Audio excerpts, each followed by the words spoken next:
welcome and thank you for those of you who watch these recordings. I hope you find them interesting.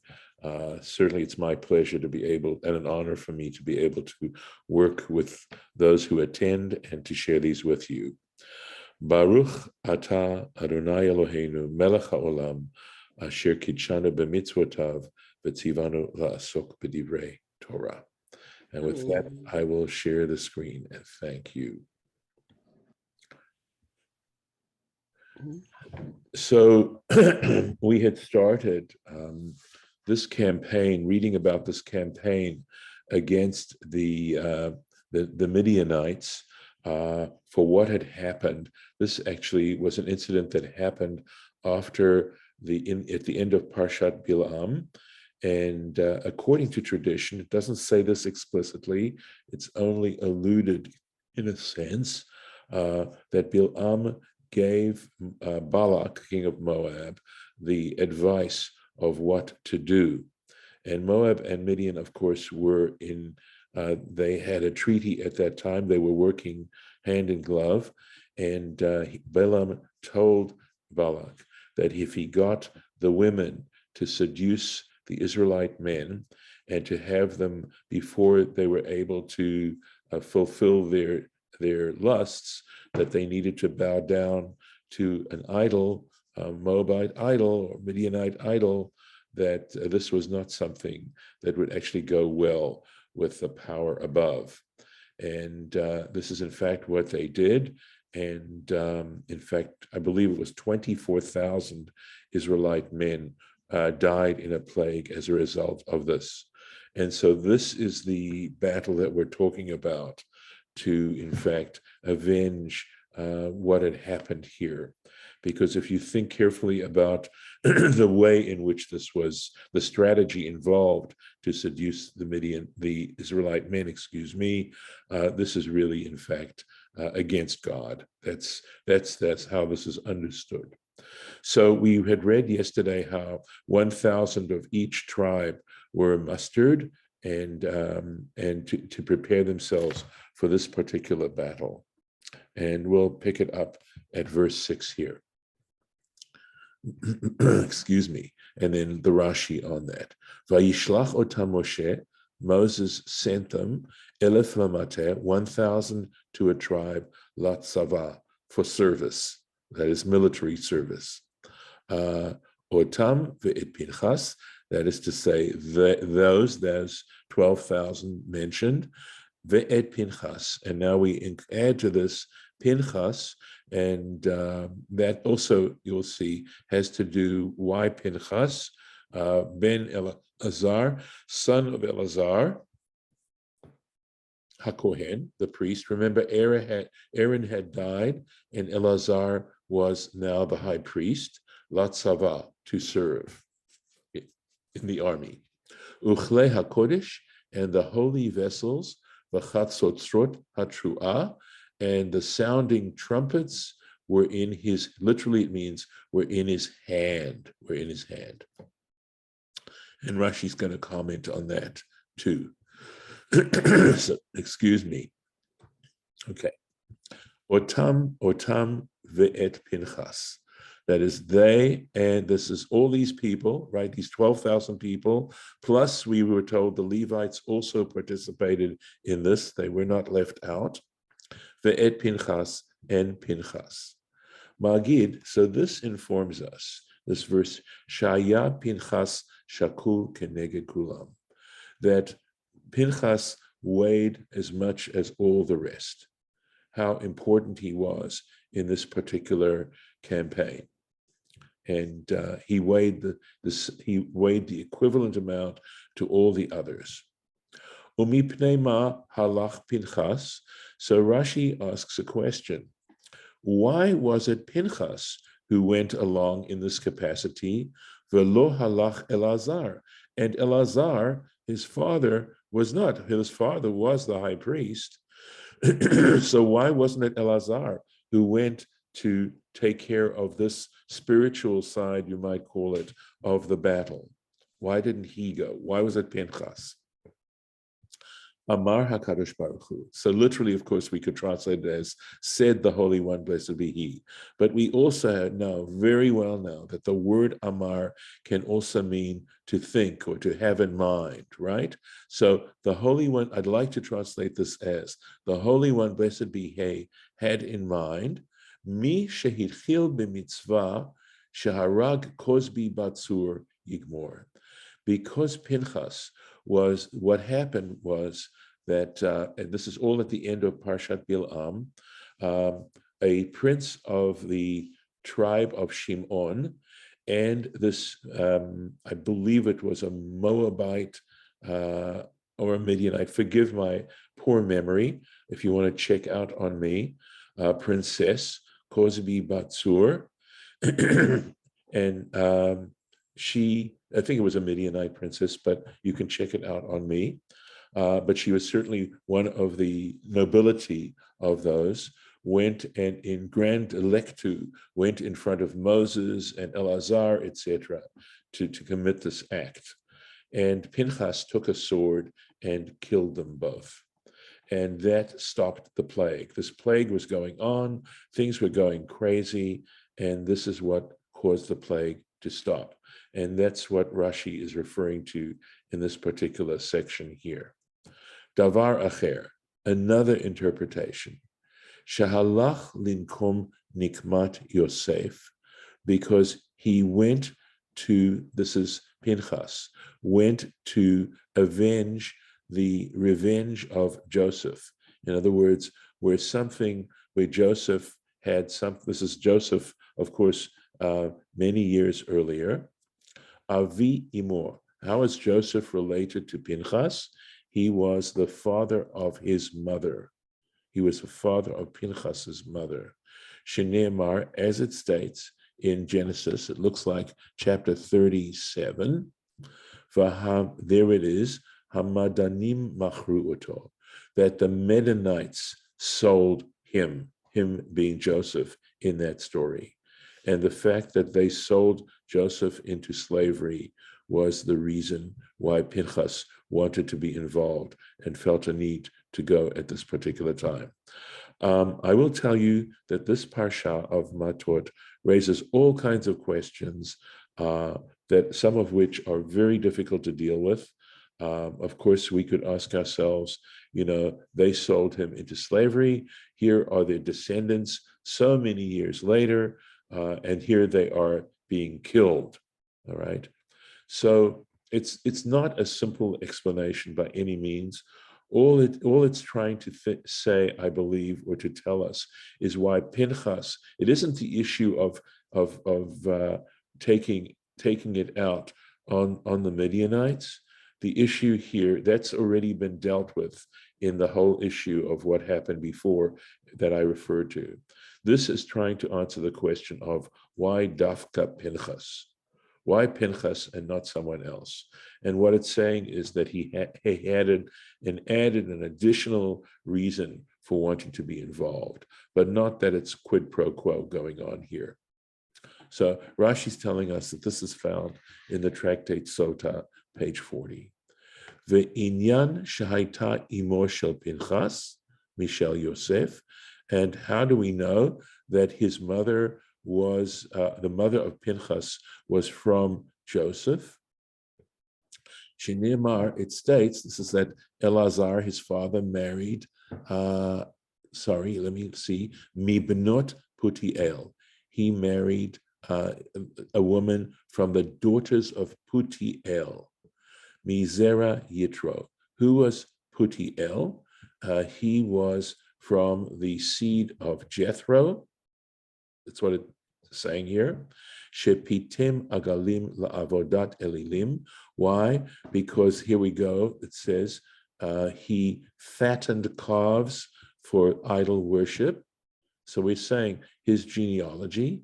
So in other words, Pinchas is descendant from Jethro on one side, okay? Umizera Yosef, and also from the seed of Joseph, Shepit Be-Yitzro. So you see this play on words with Pitem and Pet, right? And we So that's how we get a sort of three-way derivation here. Okay, because it says from the daughters of Putiel.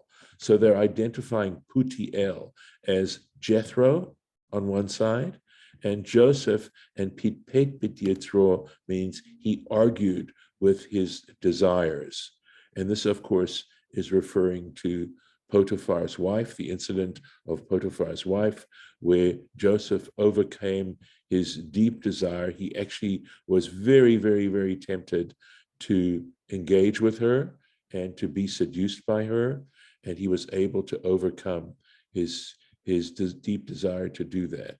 And we talk about that as pitpet beyitzro. That's the expression that you use. In other words, that you're arguing with this instinct of yours to go ahead and commit this act.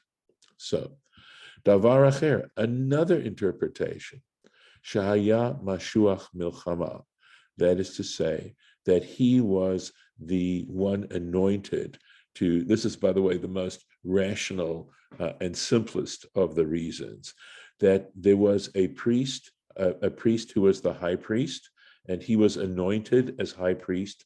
There was also a priest that was anointed to go out in battle with the Israelites, and he was known as Mashuach, anointed Milchama, for battle, and that Pinchas was, in fact, had that title at that point, and so he had that commission, and that's why he went, which is, of course, the simplest of explanations. But it's interesting that Rashi takes us through some other interpretations to give our minds an opportunity to do some thinking. The verse went on with, say, Uchli HaKodesh, that is the Klei HaKodesh, the holy vessels, etc. So what are the holy vessels? It's a generality. So Rashi tells us, Ze Ha'aron, that is referring to the ark. Interesting. V'hatzitz, and the gold, this tzitz was this gold frontlet, this fringe that the high priest wore on his forehead. You may recollect pictures we had of it. Remember, it was gold, and it had the words Kodesh Lashem, sanctified to God, written on this ornament that went on the priest's forehead. And he goes on to, this is some real interesting stuff here. Shahaya Bil'am, this Bil'am, remember, was a sorcerer.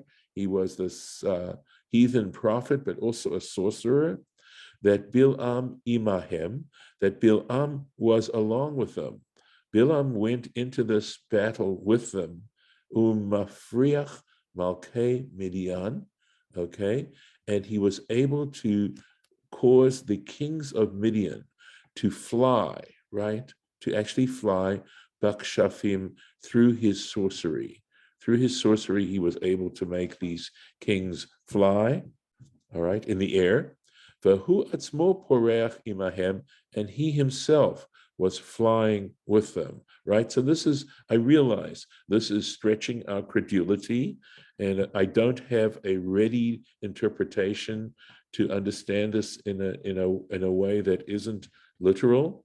But I think we just have to use our imaginations here. Her'alahem et hatzitz. So Pinchas would show them this tzitz, this frontlet, this piece of jewelry, Shahashem chakukpo, on which the divine name was engraved. Vehem noflim, and they would fall. So that was the purpose of taking these holy vessels. And I think we have to look at it from the point of view of people absolutely believe. There are people who believe in sorcery. There are people who practice sorcery. And the nature of that is antithetical to a belief in a divine creator. And I think, from that point of view, I can understand, or try to understand, the deeper meaning of what's going on here. But okay, let me just finish this off, and then if there are comments, I might comment just a little bit more along these lines. Lachach ne'emar, and Rashi brings a verse to support this interpretation, and it states later, al chalalehem. It refers to on their the people that were killed. Okay, the Malchei Midian. That is regarding that these kings of Midian fell on the ones who had been killed in battle. Shenoflim, because these kings were falling al hachalalim, on the victims, on the people who had died in battle, min ha'avir, from the air. V'chein beBilam, and likewise we read in connection with Bilam, it states Ketiv el chalalehem. It says on their slain, people who were slain, the Sefer Yehoshua, in a different place in the book of Joshua. So we have this particular expression, and this description of what was going on is supported by the words that are here. This is difficult stuff. There's no doubt about it. And trying to understand what this is saying. And the way I try to engage with this is, rather than saying stuff and nonsense, I'd rather say there's something being said that has a much deeper meaning than I'm capable of understanding at this particular point. I think it was possibly Rabbi Akiva who says in Pirkei Avot, never say you'll never understand something, because someday you may understand it. So I have to say that obviously my own credulity is being stretched here, but I try to at least see some deeper level of meaning going on here that it's trying to inform me of. But, I don't expect every single secret that the Torah possesses to be open to me at every moment, that it's a matter of working away slowly at it and trying to gain greater understanding.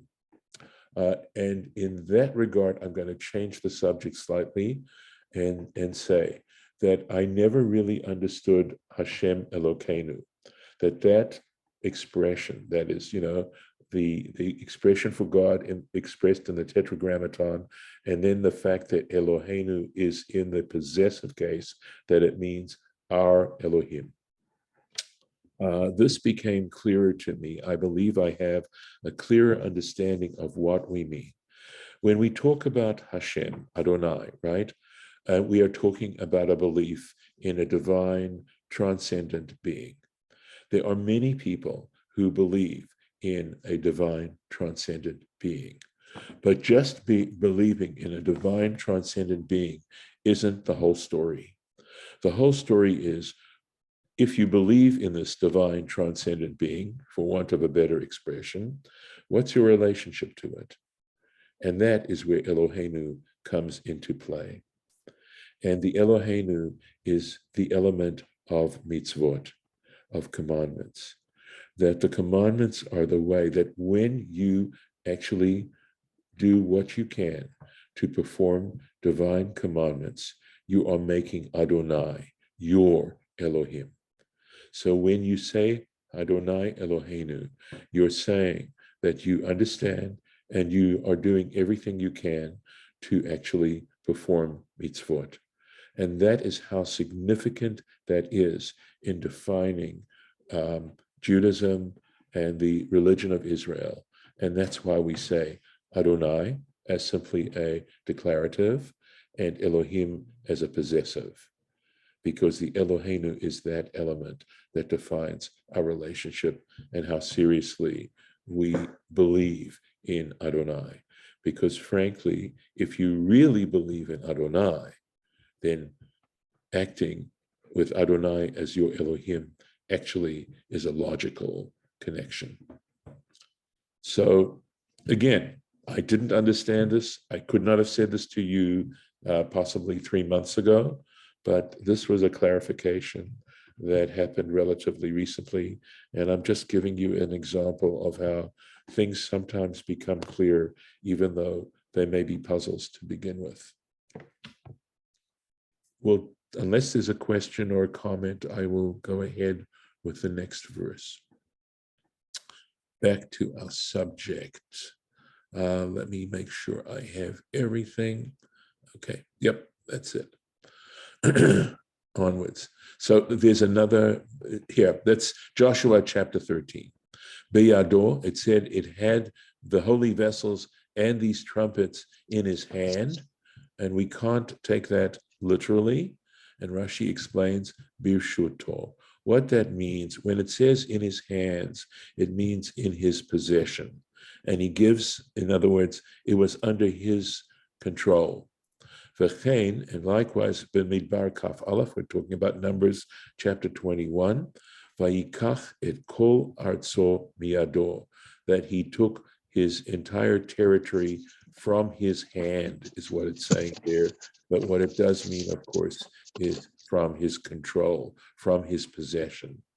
And if you think about it, possession, the notion of possessing something, has much more to do with the amount of control that you exercise over that particular object or those objects than anything else.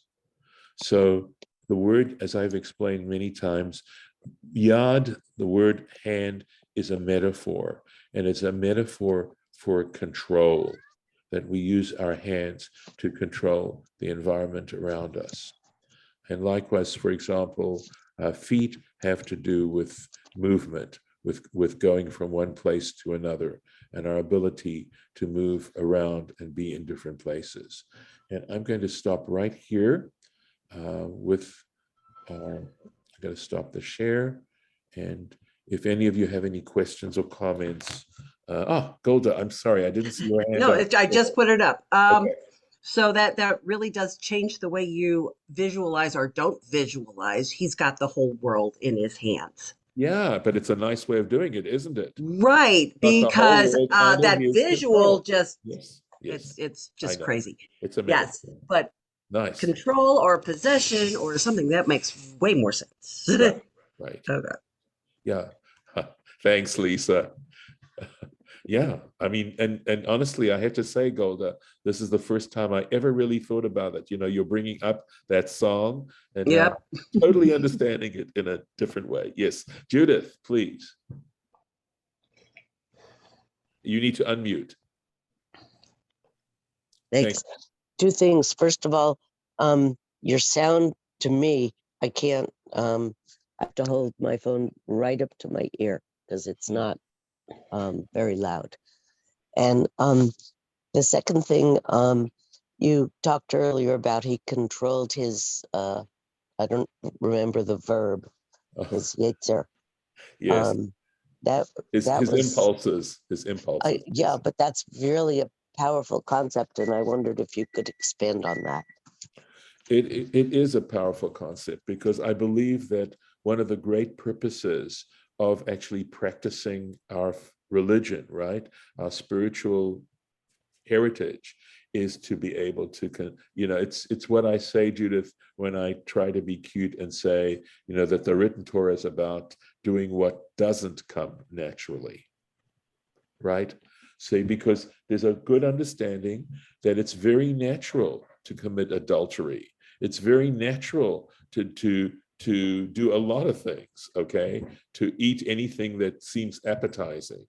And the ability for us to control that.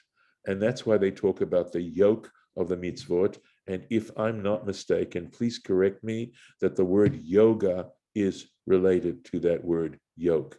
And that there's perhaps a universal understanding that as human beings, if we just follow our instincts, we will kill ourselves.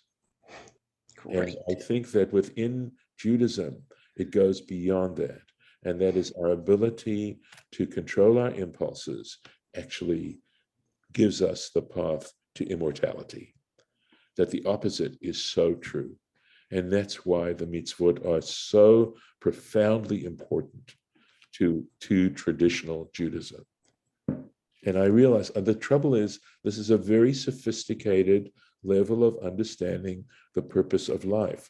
And that's why, unfortunately, we trivialize these concepts of mitzvah down to good deed. There's an infinite difference between good deed, okay, which is like, well, if you want to do it, and if, you know, so as I heard the joke, right, the 10 suggestions, right, as opposed to the 10 commandments, but feeling as a willingness, right, to overcome our own egos, to be commanded. Just when you're willing to go that route, and I've tried to become less stubborn, and that's the Pharaoh, right? That's the Pharaoh in the story, and the liberation from Egypt is being liberated, our personal liberation from the Pharaoh inside of all of us. And it's incredible how applicable this is. And hopefully I don't sound too preachy, but it's people don't understand this. You know. I'm having I've always had issues with the possessive God and that, but I've come recently to, instead of divine God, I've coming to divine good, which I know is going to be, you won't agree with that, but that the good things that we do and the things that we go towards good makes the divine in all of us very happy. So of course there's, okay, if first of all, if I'm even understanding what you're saying properly, okay, I do not want to go away from a concept that God is real, I'm the one that's not so real. Okay, partially because I'm so temporary, and because I can't even explain my own consciousness, that there is a level of existence, that is a real, quote, quote, level of existence that supports all of reality that I'm experiencing now. And the best explanation or metaphor that I can use is that, in a sense, God is thinking us. God is thinking the world, and that's why the world exists. And if you use that particular metaphor, then you realize that God's creative power is ongoing. But I'm not a humanist. I'm not a humanist. And I don't believe all of reality can be explained by the physical universe. You know, and when we say physical universe, so there's so much that I do agree with you about when you say good, because to me, at that point, you are trying to describe chesed, right? Yes. And we know that we talk about ki le'olam chasto, for his chesed endures forever. And actually, more recently, I've felt that I would like to translate chesed as kindness. And that's because, and I know I'm not alone here, there's so many of us who feel that what the world needs now is kindness. And who does it help and who does it hurt? That's correct. Yes. It helps everyone. And when you're not kind, it hurts so many people. Right. So, all right. Thanks, Golda. Thank you. Judith, thanks. I'm going to stop the recording.